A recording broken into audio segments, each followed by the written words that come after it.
Halo, assalamualaikum warahmatullahi wabarakatuh. Bertemu lagi di channel Asrarudin. Nah, oke teman-teman, langsung aja ya. Kali ini saya akan membahas pembahasan yang berbeda. Yang biasanya di channel saya itu bahasnya soal eh, masalah aplikasi kredit barang ataupun yang lainnya ya.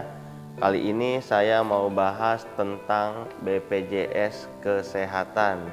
Yang mau saya bahas itu adalah pertama itu manfaatnya apa, kedua resikonya apa kalau kalian tidak bayar BPJS Kesehatan ya.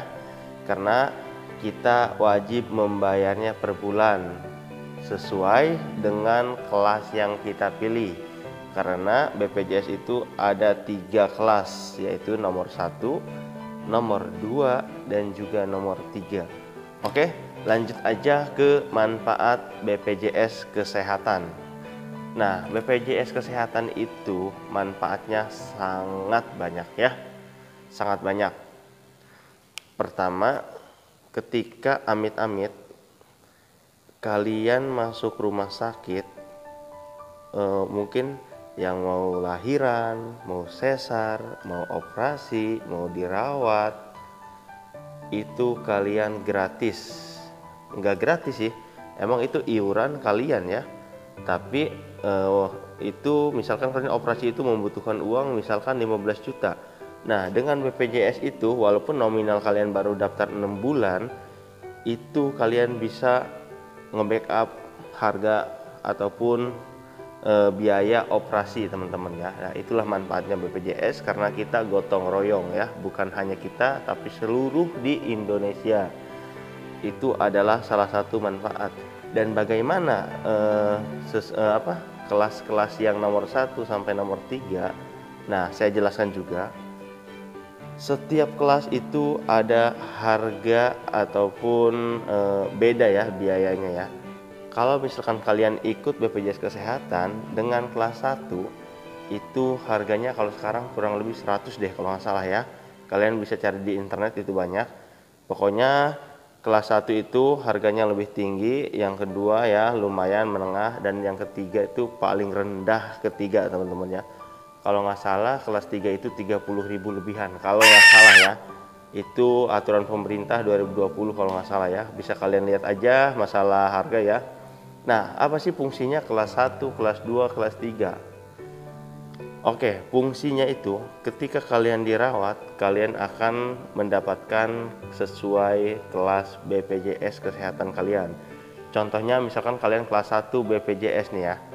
Kalian akan mendapatkan kelas yang lebih nyaman, lebih bagus dari kelas 2, kelas 3 di rumah sakit itu ya. Misalnya kalian mau operasi nih, kalian kelas 1, ya kalian tuh lebih bagus di antara kelas 2, kelas 3. Dan kebalikannya, kalau kalian kelas 2 ya mendingan ya. Kalian nggak bisa pakai kelas 1, kalian juga nggak bisa kalau kamu kelas 2, kamu nggak bisa ke kelas 1, kamu bisa ke kelas 3. Kelas 3, kamu bisa di kelas 3, tapi ke kelas 2, ke kelas 1 tidak bisa. Karena sesuai kelas yang kamu pilih iurannya. Nah, untuk masalah iuran itu sendiri yang saya bahas bisa enggaknya, kalian bisa walaupun kalian kelas 3, kalian bisa ke kelas 2, ke kelas 3 dengan syarat apa? Dengan syarat kalian harus mau mengeluarkan uang cash. Contohnya, misalkan kalian kelas 2. Kelas 2 itu 300.000 dan kelas 1 itu 500.000 misalkan ya. Tapi ini bukan patokan, setiap rumah sakit itu beda-beda ya.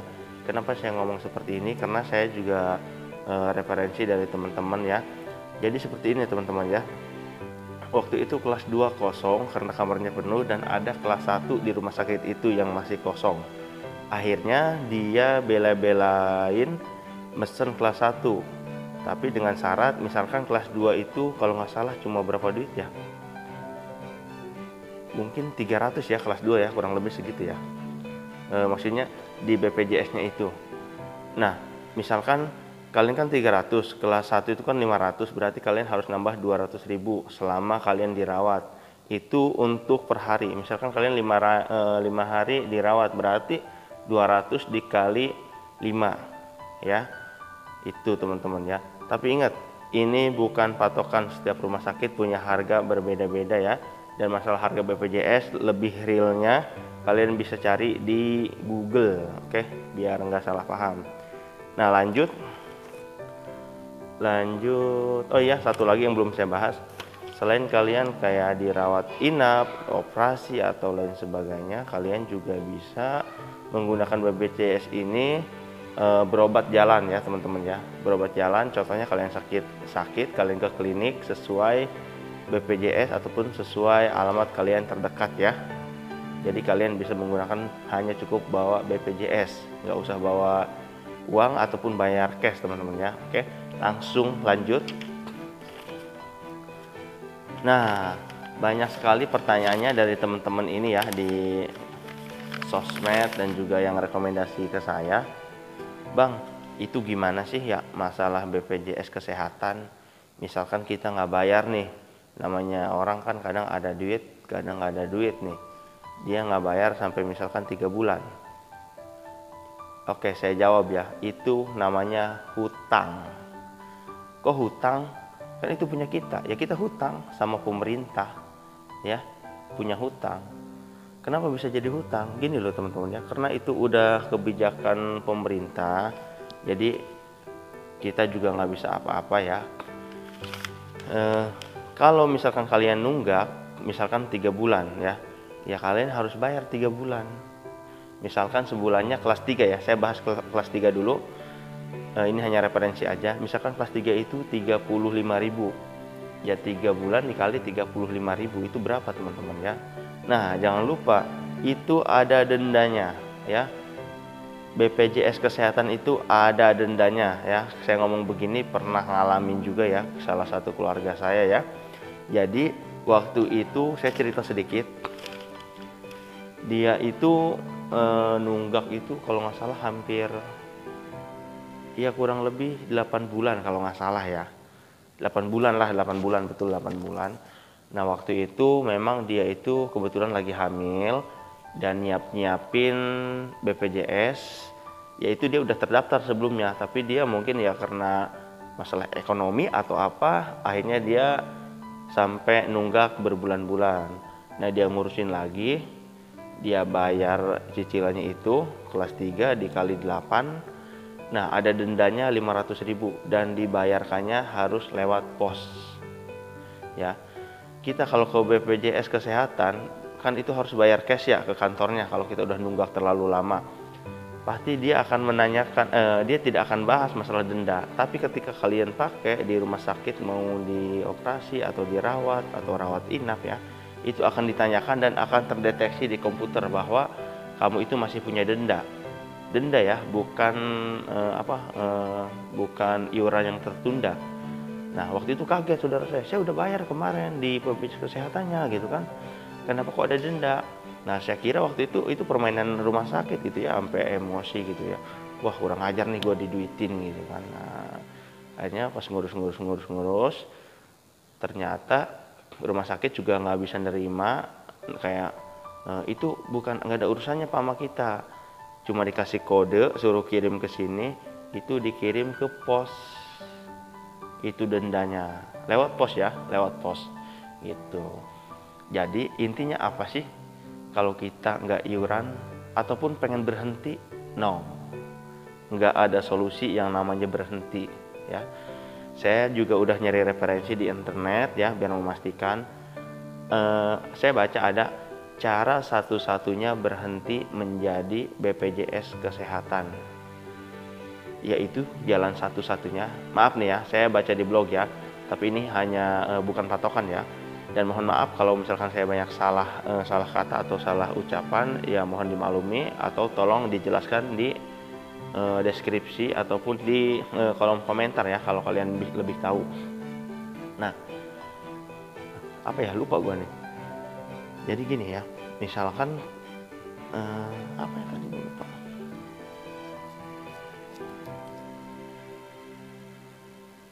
Nah, masalah itu ya, di blog saya baca tidak ada jalan satu-satunya itu berhenti jadi BPJS Kesehatan itu adalah tidak bayar.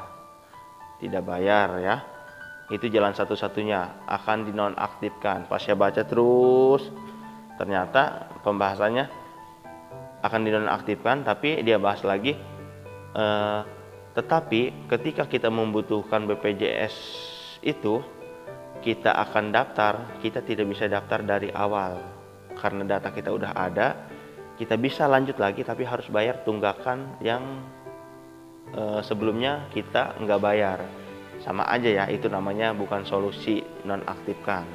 Nah, jadi gini teman-teman ya, ada solusi terbaik dari saya ya. Soal BPJS Kesehatan, emang betul itu tidak bisa berhenti ya.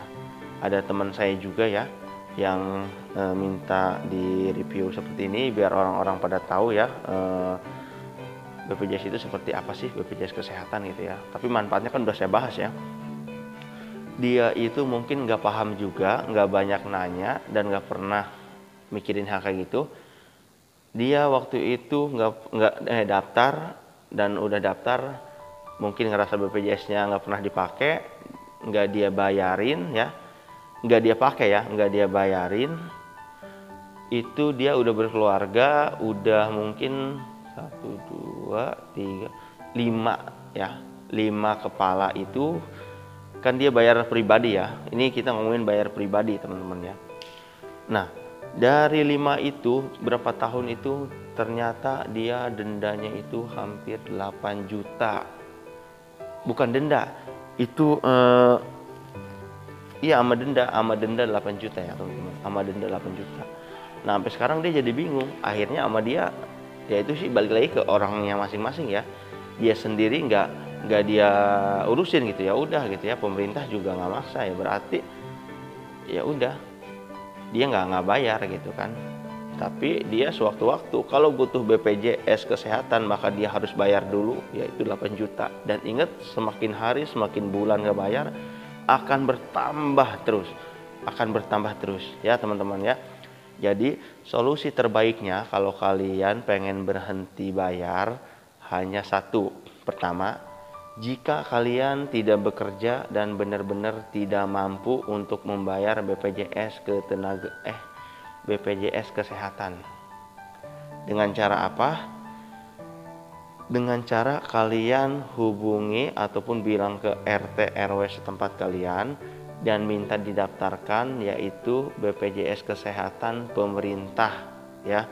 Yaitu kalian dapat BPJS Kesehatannya dari pemerintah dan kalian tidak usah bayar per bulannya. Kalian punya BPJS tapi kalian nggak bayar karena udah di backup pemerintah ya. Tapi pemerintah itu rata-rata kelas 3, nggak ada yang namanya pemerintah kelas 2, kelas 1 ya. Jadi itu solusinya. Kalau kalian benar-benar tidak mampu, kalian bisa ngajuin ke RT RW kalian di daerah kalian. Kalian pengen menjadi kartu kesehatan kalian itu di backup oleh pemerintah ya. Itu cuma jalan satu-satunya, cuma itu teman-teman ya.